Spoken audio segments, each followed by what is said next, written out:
People come to me often. The question I get asked most is, Andrew, I lack motivation. You have 10 years left to save your bloodline from eternal slavery, and you lack motivation? You are born to lose, sir. You are a loser. All of your ancestors who fought saber-toothed tigers should have just laid down and died because they fought their best for you to be born so you could jack off to Pornhub during the last few years where you stand a chance to save your last name from eternal serfdom.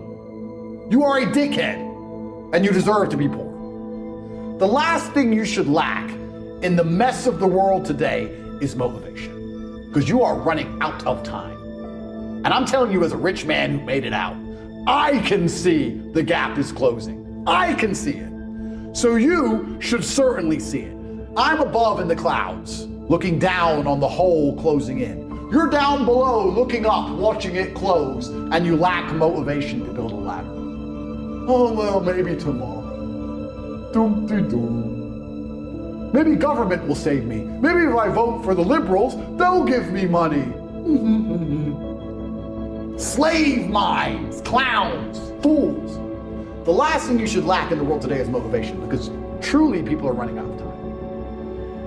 And I find that extremely interesting, that not only when you go to college do you end up in a bunch of debt, not only do you end up owing a bunch of money, even worse, you waste time, you waste years for a dream. And the Matrix is very good at this. It dangles a carrot all the time. Get good GCSEs, get good in college, get a good degree, then you'll be rich. Pay off your mortgage, you'll be rich. Just pay off your student loan. Don't worry, just keep working. The carrot's coming. You'll get it one day. When I was 16, when I saw the Ferrari, I knew this was a lie. I was like, there's no way that man. Next time you see a rich guy, go up to him and say, how'd you get rich? I've never heard anyone say university. Ever! I've never heard anyone say it's a lie. It's a scam. When I was 16, I saw the guy in the Ferrari. I was like, I'm going to college and he isn't. And he ain't going to work.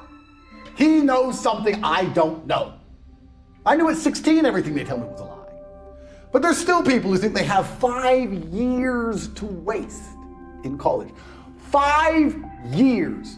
I'm 37. Let's conservatively estimate I make, for myself, $250,000 a day, let's say. 5 years ago, I was probably making 20 grand a day. That's the difference 5 years can make. 5 years. And they're gonna sit there and do what? Read a book from 22 years ago? Go party? Oh, fraternity. Bro, what's really scary is this. I'm 37, I grew up on a council estate. I was broke for most of my life. I made all my money myself. And even I have disdain for the poor. Because I look at them and go, you didn't try at all. I did it. With all of the pain I went through and all the problems I had, while also fighting and becoming a kickboxing world champion, I still managed to do it. You started at a higher bracket than me. You started from a middle income home. Your dad you had food. I didn't have food and I was a world champion. How did you fail so massively? And I look at them and just think of them as, you're an idiot. And if I feel that, imagine how the elites look at us. Imagine you're born into a lineage, a bloodline that have been in charge of the banks forever. Imagine how you view poor people. You think you give a shit whether they live or die? I'm talking about someone who's only been rich for 10 years. And when someone comes and complains to me about being broke, I'm like, oh, you're a dummy, you didn't even try. So imagine you were born filthy rich and your family's always been rich. And you're told about how your family's always controlled everything because you're smarter than everybody else. Imagine how much disdain the elites truly have for the common man. And I'm talking as a common man who made a little bit of money. Then you start to understand how this world's really working. Because they don't give a shit about the common man. There's a guy, I get this all the time. People come up to me and say, can you make a video for my cousin? He loves you, da-da-da. And I always refuse. I don't make videos. I might make a picture, but I don't make videos. Anyway, this particular guy showed me a picture of the person. He's like, could you make a picture of my cousin? And I looked at his cousin. He must have been about 22. And he was standing in a crowd at a festival, holding a pint in a plastic glass. And my instant thought was, this guy's a dickhead. This guy's an idiot. He's 22, I guarantee he's not a billionaire. I bet if I were to sit down with him and say, how much money you got? None. Why are you there? The gap is closing. The elites hate you. You no longer have sexual consent. You're a permanent criminal in the eyes of the law. They're here to decimate you and your entire bloodline. You're 22 at the height of your capabilities, the height of your energy. You heal like Wolverine. It is Friday. Are you making money? What are you doing? Oh, there's this band. I really want to see this band. And I guess you just deserve to lose, friend. I guess you're just an idiot. And I don't feel sorry for you. I guess you're just a dummy. And that's how I feel. So imagine how the elites feel. We're scum to these people. We are. I'm not a rich man. I'm just a poor man with loads of money. I'm from a Luton Council. I wear diamond watches, bro. You understand? Yeah, I do. I'm just a poor man with billions of dollars. But it's scary when you start to understand how all these things really work. And I don't think the average man at home understands this. And if you start to understand it all, the last thing you will lack is motivation. How can you lack motivation? How can an antelope in the jaws of a tiger say, I lack motivation? I'm tired. I'm horny. I want to jerk off. Bro, they're ripping out your throat in real time. You're bleeding out. Fight back.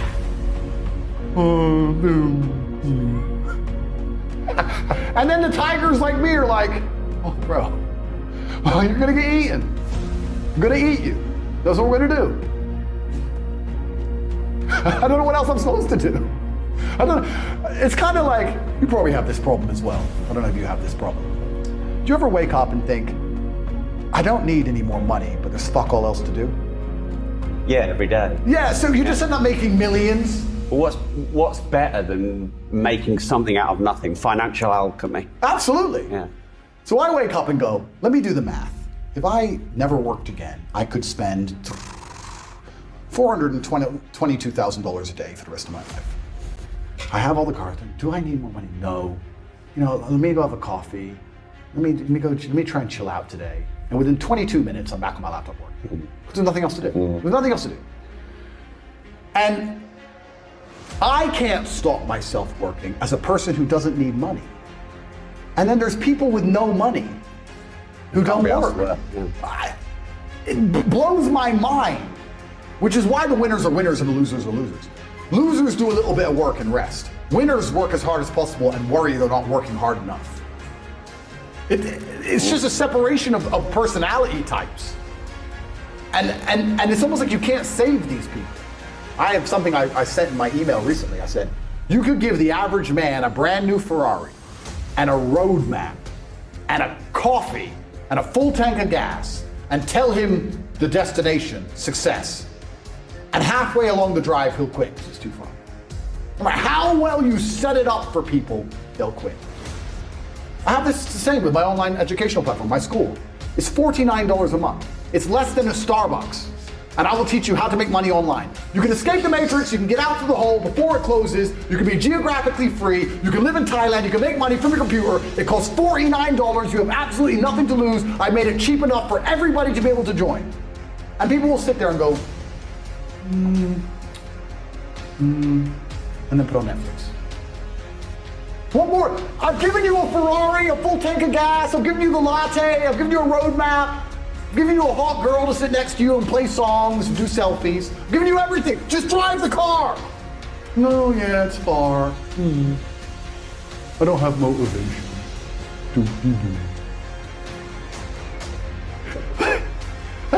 You're a loser. You are a loser. If you do not win, you lose. What do you call someone who loses? A loser. That is an underused word. Loser. My brother and I use it all the time. This person thinks this. He's a loser. What do you mean he's a loser? Look at him. He's a loser. He lost. Name a competition. I beat him at anything. Uno, marbles, a fight to the death. You name it. I'll decimate this loser. Oh, he thinks I'm a human trafficker. Oh, he with the loser. Give a shit. He's a loser. All these losers out here. Another thing, and then they say, this is what's another thing that's amazing to me about motivation. I don't feel motivated. Newsflash, neither do I sometimes. You're not gonna always feel like doing it. You have to do it anyway because it's your duty to do it because you don't want to be a fucking loser. That's the whole point. If you felt like doing it all the time, then there would be no magic to it. The magic is that you do it regardless of how you feel. What do you mean you need motivation? You don't need motivation. You have a duty to not be a loser anymore because the hole in the sky is closing.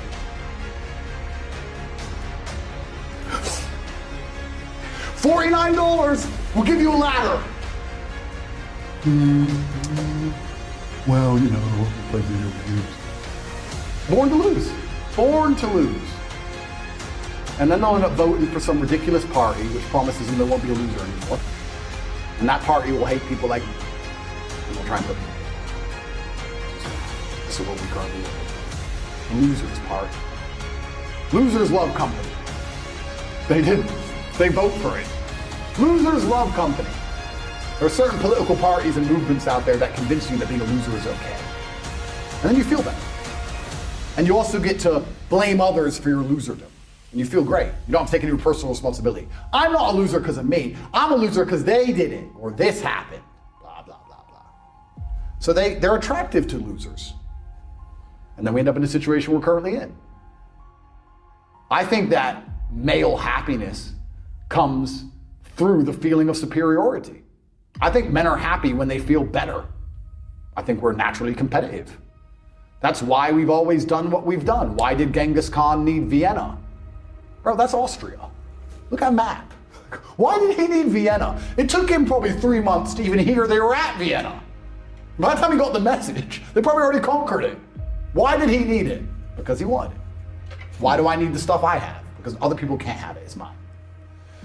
And I think that that's where masculine happiness comes from, because I think men are happy when they feel respected. And you're gonna respect yourself if you look around and you have things other people don't have. It's very easy. I don't want to be called arrogant. Wait, sorry.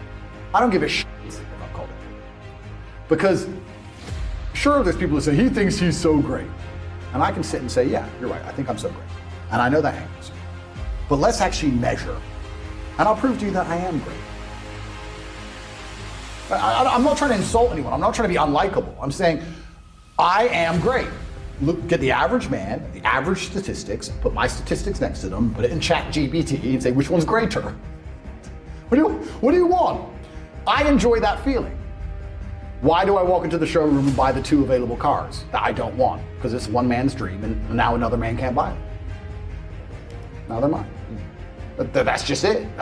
And I think that if every man's honest with himself, that's what every man wants. If you get away with all the Matrix garbage and all the Matrix has told you all this crap, like be humble and all this other garbage, throw it away.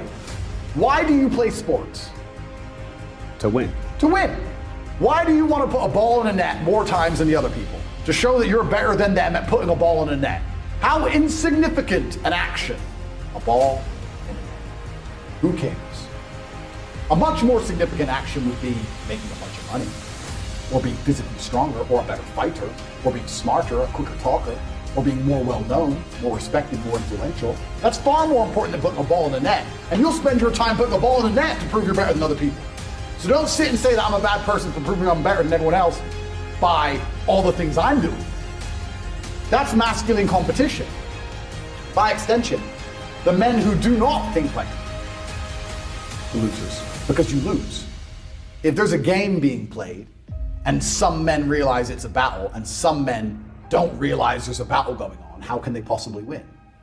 So some of you men are waking up every day not realizing you're in a forever permanent competition with every single man around you. For everything. All of the time. And that doesn't ever cross your mind, and you wonder why you permanently lose. Well, it crosses my mind, and that's why I'm beating you. Women want the men who think this way.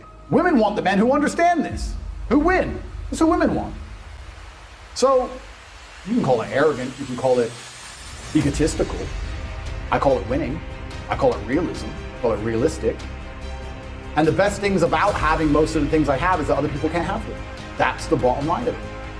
It's the reason why billionaires buy a bigger yacht than the billionaire next to them. They do not need an extra 20 feet of deck space. They want the biggest yacht in the harbor. It's the reason why they buy one-of-one Picassos. It's the reason why when Bugatti launch a new car with 80 units, they're all sold same day. That's why. Because winners all think the same way. And anyone who sits and goes, well, you should be more humble. I hear that sometimes. And then I look at who said it. And whenever someone tells me their opinion, this is a habit I give everyone. Whenever somebody gives you their opinion on anything, listen to the opinion and then stop and look at who told it to you. Because you never want to adopt the thinking of somebody who you don't want to be. Because their thinking made them. So whatever they believe in their mind is why they are the person they are. So if somebody sits and says to you, you should be more humble, I sit and think, okay, this is how my brain works. He believes I should be more humble. That's how his mind operates. The closer my mind operates to his mind, the more likely I am to be like him. Who is he? Well, and I'll look at the person who said that to me and say, no, thank you. No, sir, I refuse. Being humble, is that how you got to where you are? Is that how you got? No, you keep humble. I'll keep winning. You can give. Because most people who talk about humble, all they really want is to not be reminded of how they have failed. They don't want me to make it clear to them that they have failed. They have failed. I've always liked people who are very competent, but depressed. I've known some people who were like depressed and miserable, but they're very competent. And I like them because if I hired a happy person, he's only one bad event away from becoming useless. So this guy's already at the bottom, bro. And he's getting everything done. You can't hurt this guy. He has nothing to lose. I like him. Give me more of this guy. Like, hey bro, your car just got stolen. Yeah, probably. Those are the best. I love those guys. Maybe I put on a happy veneer, but I'm kind of one of them. I expect any minute for police to bust in here and drag me away. I'm like, told ya. Doop-to-do. Who cares? Happy people are, oh, I'm sad. I don't know. I don't think men should be operating in this paradigm. Another way I can answer the question is I think happiness. There's a really interesting documentary about colors, and it was about an African tribe, and it was talking about how colors affect language. So in your book, this is red and this is blue, because we've labeled them as such. And they showed this African tribe that had different names for very different shades of green. And to them, they were clearly different colors, but to us, they're just green. But this tribe couldn't tell the difference between red and blue because to them, it was the same color, so they couldn't see the difference in the colors by how the language determined how your eyes can detect colors. It was very interesting. And I think the same can be for happy. If you set the idea of happy as laughing like a child in giddish immaturity, then you're only going to be happy a couple of times a month, truthfully, if you're an adult. But if you set the bar of happy as anything over distraught, then you're always happy. When you feel true pain in life, if your parent were to die, your instant reaction is silence. When someone's really hurt, they don't talk. When you're really depressed, you don't talk. My first day in jail, I didn't speak. You don't talk when bad things happen. If you got a phone call and someone said all your family just died in a car crash, you'd freeze. You don't talk. So if you set your mind to say, if I am speaking, I am happy, because I'm clearly not distraught, and I'm a happy person most of the time. I'm happy 99.9% of the time now, because I've decided what happy is. But if you decide, I'm only happy when I'm laughing like a child, and I have no stress at all, and nothing's going wrong, and I'm at a festival, and my girlfriend's loves me, and well, then you're never gonna reach it. And then you're gonna destroy your life trying to reach it. So happiness is also self-prescribed. So I think if you're a man and your arms are functioning and you can speak today because nothing terrible has happened, then you should be happy. And don't worry guys, bad things are gonna happen. They're gonna come. You have nothing to worry about. There will be a day you wake up and somebody you love has died. And you can be sad that day. Why waste a perfectly good day being sad when sad days are guaranteed to come? Everyone you love is gonna die. Don't worry about it. Sad days are coming for you, so I wouldn't have them in advance. If I were you, I'd wait for a real reason and just smile, something to dipshit. As much as I understand and say about how people need to break free, I understand that there has to be matrix-minded people. Not everybody can break free because society wouldn't work. We need the people who believe in the garbage. We need the people who follow the programming. And we need people who lose so that winners can win. There's no light without dark. But anybody with a brain is capable of having anything they want in life. I believe the universe is very giving. And perhaps you will know, but I've never met anyone who genuinely tried their hardest for anything and never got it. I've never seen somebody dedicate themselves properly and not get it. I've never seen it. I've never seen somebody try their best and not get it. I've seen people pretend to try their best and not get it. I've seen people say they want it and not get it. I've seen people make excuses for why they'll never have it and not get it, but I've never seen anybody who just wakes up, shuts up, works, and not get it, ever. You can have anything you want, and that's how you disrupt the matrix, because most people are lazy and stupid. So, just to tie back into my school, when I explain to people, for $49, I'll tell you exactly what to do, and all you have to do is follow instructions. Sit there and follow instructions, and you will have everything you've ever desired. The car you want, the woman you want, the house you want, the holidays you want. All you have to do is do the work, and you can disrupt the matrix, or you can stay lazy. You can stay inside the slave programming, and there'll be people who always do that, and we need them. Because you don't wash your own cars, do you? I know. So someone's got to do it, and that's how society functions. There's always going to be winners, and there's always going to be losers.